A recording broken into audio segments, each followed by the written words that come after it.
Sí, hay gente que oye lo que ellos dicen y quiere reproducirlo, lo incorpora a su vida y quiere seguir diciendo eso mismo y quiere adaptarse al estilo de vida que ellos tienen. Y por tanto son personas que influyen en lo que pensamos, que influyen en lo que decimos y que al final acaban influyendo en lo que hacemos. Esto es poder y esto es influencia. Si ahora nos trasladásemos al año 2026 y pensásemos, vale, ¿quiénes serán los tíos que en ese momento, si Dios quiere, Gustavo Entrada presentará en el Congreso Creo en Internet, hablando sobre el liderazgo y sobre personas que han influido? No tenemos ni idea. Lo que sí sabemos es que será gente con ideas, gente que ha sabido atraer a otros a esas ideas y gente que muy probablemente en algún punto de su carrera personal y profesional habrá utilizado YouTube, habrá generado una comunidad en Facebook, tendrá un montón de seguidores en Twitter. Porque a diferencia de lo que ocurría hace 20, 25 años, hace 20, 25 años era muy difícil, era verdaderamente difícil cambiar el mundo. O sea, uno tenía que ser capaz de llegar a los núcleos de poder, tenía que ser capaz de comprarse una televisión, tenía que ser capaz de invertir en montar un periódico. Pero ahora disponemos de unas herramientas que son accesibles para todos, son universales y son muy fáciles de usar. Pero en mi opinión, lo importante, paradójicamente vengo a un congreso de Internet, no tanto para hablar de Internet, que me parece que es la herramienta o la plataforma a través de las cuales se van a generar nuevas ideas y se van a generar nuevos líderes, sino que yo vengo a hablar de cuáles son las actitudes, el estilo, el modo de pensar y el modo de soñar de las personas que consiguen ser influyentes a día de hoy. Y voy a hablaros de un kit que se compone de una serie de piezas. La primera pieza es la pasión. Hay que hacer, si uno quiere cambiar el mundo, es muy difícil cambiar el mundo porque cambiar el mundo requiere perseverar y requiere estar toda la vida luchando y trabajando por cambiar el mundo. Y eso es muy difícil de conseguir si lo que uno quiere conseguir, si lo que uno quiere hacer no le apasiona, no le gusta, no le divierte. Hay un autor americano que dice una frase muy interesante que es que lo que sale del corazón llega al corazón. O sea que para mover gente hace falta hablar desde el corazón y desde las cosas que a uno personalmente le entusiasman. Este señor, por ejemplo, que os voy a enseñar ahora, tiene una agencia de viajes online, un blog de viajes, mejor dicho, que así a primera vista pues no tiene nada de particular.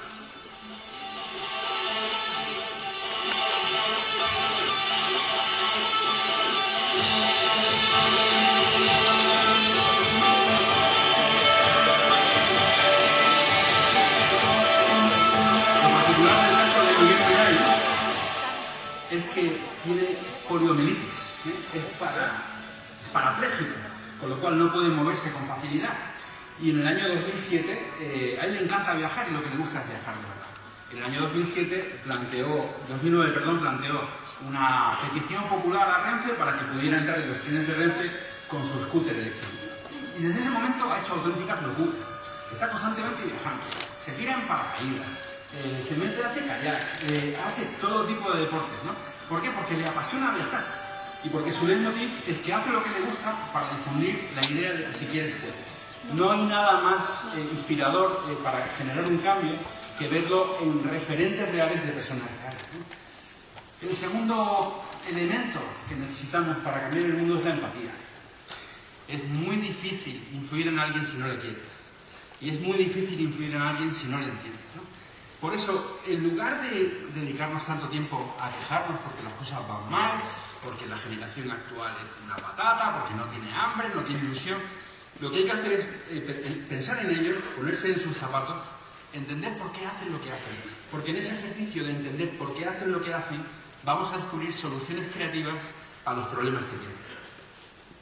Y eso es, por ejemplo, lo que hace Jane Chen, que es una estudiante de la Universidad de Harvard, que estuvo trabajando con Bill Clinton en su fundación, hizo un viaje a la India y descubrió que había 450 seres humanos, criaturas que habían nacido con un parto prematuro, que morían cada día. Y que sumado en todo el tercer mundo el número de chavales que morían, eran 20 millones de nacimientos prematuros al año y 45 muertes al día. Y ella utilizó sus contactos en el MIT y en Harvard para iniciar una nueva actividad que se llama Embrace y que consiste en diseñar tecnologías fáciles, muy baratas, para que las personas del tercer mundo puedan dar a luz a sus hijos, puedan darles calor, hacer unas incubadoras que cuestan $50, que son fantásticas, que se pueden transportar en cualquier sitio, etc., ¿no? Un problema con el que nos encontramos quienes queremos cambiar el mundo es que queremos hacerlo a lo grande, ¿eh? O sea, el perfeccionismo a la hora de plantearse los ideales propios es muy peligroso, porque te va a poner siempre horizontes a los que no puedes llegar. Te va a poner encima piedras que eres incapaz de mover. La filosofía con la que actúa la gente con la que yo he trabajado, que ha tenido éxito en la música, en una ONG o dirigiendo una iglesia, ha sido empezar por lo pequeño y diseñar un proyecto. O sea, si tú quieres cambiar el mundo, si te quedas en la generalidad de quiero cambiar el mundo, pues no llegarás muy lejos, probablemente fracases. Pero si especificas un proyecto concreto, específico, con el cual yo creo que puedo solucionar problemas, puedo inspirar a gente, adelante. Ese es el tuit que envió Benedicto XVI el 28 de junio de este año, es el primer tuit pontificio, y se envió con ese teléfono móvil que tengo aquí. Es el primer tuit en castellano. El primero lo hizo en inglés, con el iPad, y el segundo lo hizo con ese teléfono en castellano. ¿Cuál es la génesis de que yo, que soy un pringao, esté en la Santa Sede enseñándole a un papa a manejar el iPad y a escribir en Twitter? La génesis es... hay una carta que el papa escribe en un momento dado y que un amigo mío me pasa, yo estoy un domingo en casa leyéndola, y en un momento dado el papa dice, si ante una crisis, ¿no?, de las muchas que ha tenido la Iglesia en comunicación, si hubiéramos estado más duchos en el uso de Internet, quizá no habría pasado esto. Y yo decidí escribirle una carta al Papa, y le escribí una carta al portavoz del Santo Padre. Una carta física, manuscrita, con un sello de correo. Y ahí empezó todo. Por un pronto que uno era y dice, pues voy a intentarlo. Con lo cual, piensa en cuál es el siguiente paso que puedes dar si quieres cambiar el mundo. Necesitamos ideas. Porque necesitamos formular los proyectos que tenemos con capacidad persuasiva. Y en este momento a la gente joven le ilusiona mucho más su futuro que el pasado nuestro. O sea, ilusiona mucho más ir hacia un sitio que volver a donde estábamos antes, ¿no? Por eso los proyectos deben transmitir futuro. Y para transmitir futuro, la formulación tiene que ser moderna. La formulación tiene que sonar a algo nuevo. Por ejemplo, todo el mundo se queja mucho o está desarrollando iniciativas o tiene una preocupación por el control de lo que los chavales hacen en Internet y por el nivel de ansiedad que estamos alcanzando los seres humanos con el uso de las pantallas, ya sea del teléfono, del iPad, etc., ¿no? Y realmente hay veces que en una conversación familiar es muy difícil captar la atención de alguien porque todo el mundo está ahí mandando sus mensajes con el WhatsApp, ¿no? Este señor vio ese problema. Este señor es uno de los mejores creativos del siglo XXI de la publicidad. Se llama Alex Bogusky. Y este señor en su familia se dio cuenta de que estaba ocurriendo ese problema, que cada vez eran más dependientes de la tecnología para entretenerse, para divertirse, etc. Y decidió ponerse en contacto con una asociación que se llamaba ALORO, Commercial Free Youth Alliance. El nombre de alianza ya suena un poco a la guerra de las galaxias, los malos, ¿no? O sea, ya el primer dato, ¿no?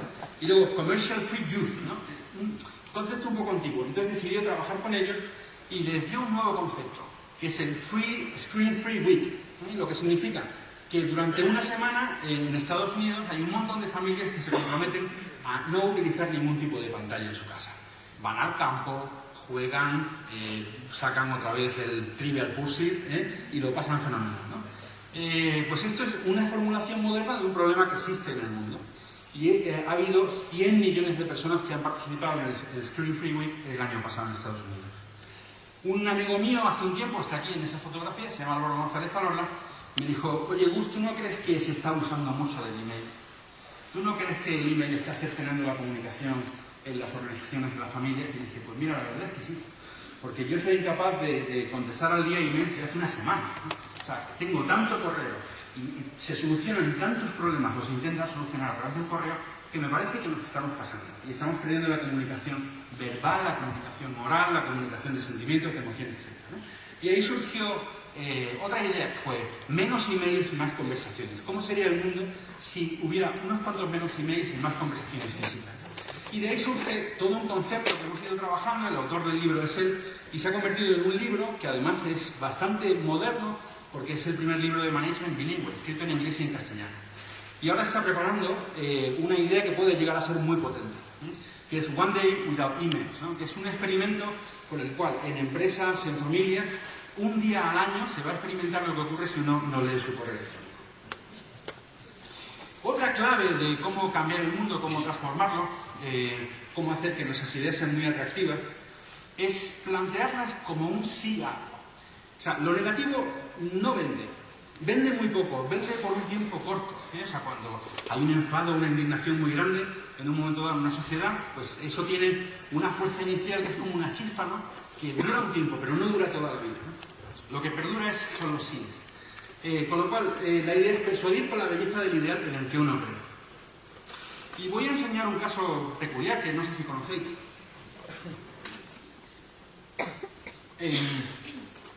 Apple es muy restrictiva respecto a las aplicaciones que se pueden descargar en el App Store, en la tienda de aplicaciones y de vídeos. Y hace 1 año y medio, un periodista decidió afrontar la cuestión. Había visto un anuncio del iPad 2 en el que hablaba, con una música de Bob Dylan, hablaba de que el iPad 2 era revolucionario. Y ese señor le dice, si Bob Dylan tuviera 20 años hoy, ¿cómo se sentiría al respecto de Apple? ¿Pensaría que el iPad tiene la más mínima señal de ser una revolución? Las revoluciones son libertad, dice el periodista. Le escribe un mail a Steve Jobs. Y Steve Jobs contesta. Sí, libertad de programas que roban tus datos privados. Libertad de programas que se cargan tu batería. Libertad de la pornografía. Y hace una pausa y dice, libertad. Porque los tiempos están cambiando, que es una canción de Bob Dylan, y algunos tipos que tienen la mentalidad del PC todavía no se han adaptado. En la respuesta que le hace el periodista, al final, en el segundo párrafo, dice, ¿y sabes qué? Yo no quiero libertad de la pornografía. El porno para mí está bien, y creo que mi mujer también estaría de acuerdo. Entonces, fijaros el contexto en el cual Steve Jobs coloca la prohibición de Apple de publicar en el App Store aplicaciones y películas pornográficas. Lo pone en el contexto de la libertad de la pornografía. Y lo vende como un concepto del siglo XXI, como un avance de la sociedad. ¿Cómo termina esta discusión?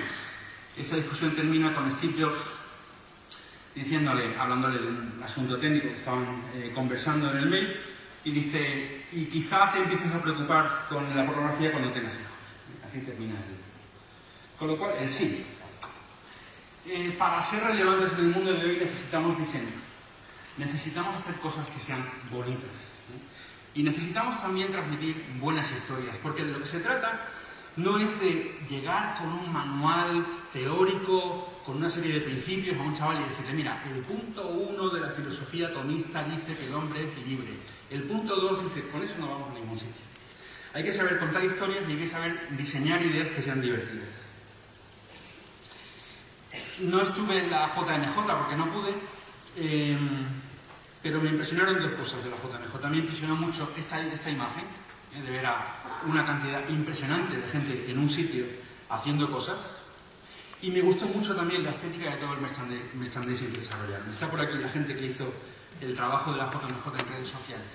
Eran chulos los polos, eran chulos los abanicos, o sea, las mochilas, todo era muy chulo, con lo cual un chaval quería llevar esas mochilas, quería ponerse esa camiseta, y la imagen que daba, la mancha roja de color rojo que había y verde que había en Madrid, era una maravilla, ¿no? Con lo cual la estética es muy importante.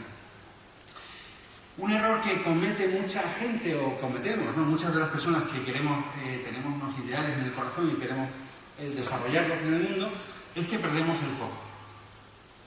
Hemos hablado de tener una idea, de enfocarse mucho a solucionar un punto concreto, y aquí voy a hablaros de lo que son los semáforos mentales. En la cabeza de cada persona hay una serie de semáforos. Unos son los que permiten que entren cosas a la cabeza y al corazón, y otros son los que impiden que entren cosas a la cabeza y al corazón. Y muchas veces se lanza una idea concreta, específica, para cambiar el mundo, y esa idea conecta con un montón de gente. Pero enseguida el creador dice, aquí tengo mi oportunidad. Voy a empezar a hablar de otras cosas. Voy a empezar a adulterar esa idea. Y lo que ocurre es que genera un fenómeno de rechazo. Porque cuando la sociedad nos compra una idea concreta, nos está comprando esa idea. Y si nos hablamos de familia, nos está comprando el apoyo a la familia. Pero no nos está comprando el apoyo a un partido político, a un movimiento social, ni siquiera a una religión concreta. Esto es un contraejemplo. Creo que el 15M nació con un propósito concreto, que era la necesidad de renovar la democracia. Tuvo un impacto bestial en la juventud española, en muchísimas personas de distintos signos, pero en las famosas asambleas se empezaron a introducir conceptos concretos que no tenían nada que ver con el propósito original. Y con el paso del tiempo fue perdiendo apoyo. Sigue siendo un movimiento que está ahí, que yo respeto, y me parece muy bien, pero no es lo que se nos vendió al principio. Es necesario inspirar a otras personas para conseguir cambiar el mundo. Y en España hay un culto extremado hacia la creatividad, en el sentido de que cuando uno tiene una idea, lo primero que hace es guardársela. ¡No! Cuando uno tiene una idea, lo primero que tiene que hacer es contársela a otro, es ponerla en comunicación, hacerla pública. Porque si esa idea puede no ser buena, y eso lo vas a saber inmediatamente haciendo contraste con la gente que te rodea. Y si la idea es buena, esa gente te va a enriquecer, te va a ayudar, te va a apoyar, va a hacer que sea mucho más interesante. Me dicen que no tengo todo el tiempo. Noveno kit que necesitamos, ¿no? La capacidad de hacer networking. O sea, si tenemos una buena idea o creemos que tenemos una buena idea y estamos apasionados, saquémosla fuera y busquemos apoyos de otras personas. Porque no existe un líder sin seguidores. Igual que necesitamos formar comunidad porque las ideas se hacen fuertes, se hacen grandes cuando se sacan fuera, cuando las sacamos hacia personas que no piensan como nosotros, pero que comparten esa idea, se hacen mucho más grandes. Es maravilloso lo que este chaval, que se llama Nicolás Alcalá, que era hace un año cuando vino a 101 a contarnos su proyecto, era un estudiante de quinto o de cuarto de comunicación en la Complutense, y ese tío tenía el sueño de hacer una película financiada por crowdsourcing, o sea, por financiación de personas concretas, normales como nosotros, cada uno de ellos aporta 2 euros, ¿no? Ya le ha rodado la película y le faltan 90.000 euros, ¿no? Y la película va a ser distribuida con una licencia Creative Commons, lo cual significa que todo el mundo va a poder verla a través de Internet. Hay que perder el miedo a equivocarnos. Nadie consigue triunfar a la primera, nadie consigue que su idea funcione a la primera. Si os fijáis en todos los casos de éxito que hay de personas que han cambiado el mundo, han tenido que equivocarse muchísimas veces, con lo cual es muy importante prototipar. Porque las ideas son frágiles.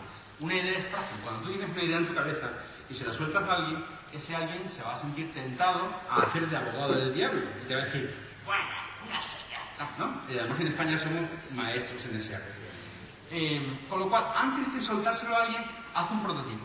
Ese es el prototipo con el que se hizo Twitter. ¿Sí? O sea, Twitter nació una mañana tras una tormenta de ideas en una compañía que quería diseñar un sistema para que sus programadores se comunicasen cambios, mejoras, progresos del proyecto, etc., ¿no? Esa compañía se llamaba Odeo y ya nadie se acuerda de ella, porque de ahí salió Twitter. Y el último punto es la mejora permanente. Esto lo aprendieron los japoneses muy rápido, en Toyota en concreto. Y con esa idea que tengo que hacer, lanzarla, buscar apoyo y luego mejorarla y pedir feedback y mejorarla otra vez y pedir feedback y estar así toda mi vida, ¿no? Con lo cual, ¿cuáles son las claves para cambiar el mundo? Tener pasión, sentir empatía, empezar por cosas pequeñas, darle forma moderna, futura a las cosas, hacer planteamientos positivos, cuidar el diseño, ceñirse a un foco concreto, saber inspirar a otros, saber generar comunidad con esos otros, saber prototipar y mejorarlo constantemente. Y en todo eso, trabajo. Hace falta currar mucho. Es lo que yo he visto en toda la gente que conozco que ha tenido éxito. Y las herramientas que tenemos en Internet son fabulosas para generar ideas, para hacer partícipes de otros a esas ideas y para hacer que lleguen muy lejos, ¿no? Y si queréis cambiar el mundo y tenéis ideales, pues tendréis un enemigo que todos tenemos, que es la duda. La duda sobre mis propias capacidades. ¿Puedo yo llevar adelante este proyecto? Es una buena idea. Y uno muchas veces siente la duda y con la duda la soledad, ¿sí? Porque antes de subirse, por ejemplo, a ese escenario, te planteas, ¿qué hago yo aquí? Porque siempre da un poco de miedo exponerse y contar lo que uno piensa y abrir el corazón, ¿no? Pero esa duda y ese miedo y esa soledad son los típicos de alguien que puede hacer cosas grandes, ¿no? Y voy a terminar mi sesión con un vídeo de un anuncio que hizo Steve Jobs en el año 97 cuando vuelve a Apple. La voz es la suya.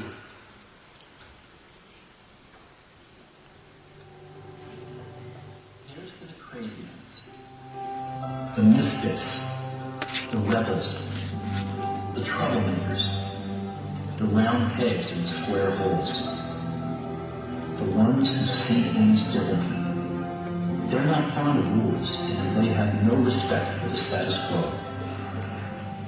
You can quote them, disagree with them, glorify or vilify them. About the only thing you can't do is ignore them, because they change things. They push the human race forward. While some may see them as the crazy ones, we see changes. Because the people who are crazy enough to think they can change the world are the ones who do.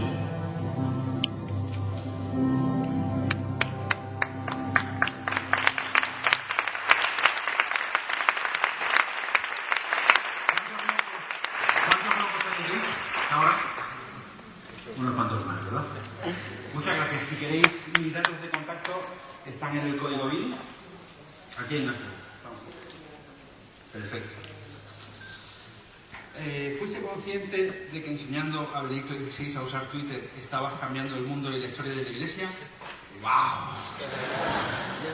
No. ¿Venderías una idea sin haberla llevado a cabo? Sí, ayudaría a gente. Mi trabajo consiste en eso. Mi trabajo consiste en ayudar a gente que tiene ideas, que siente pasión por algo, a difundirlas.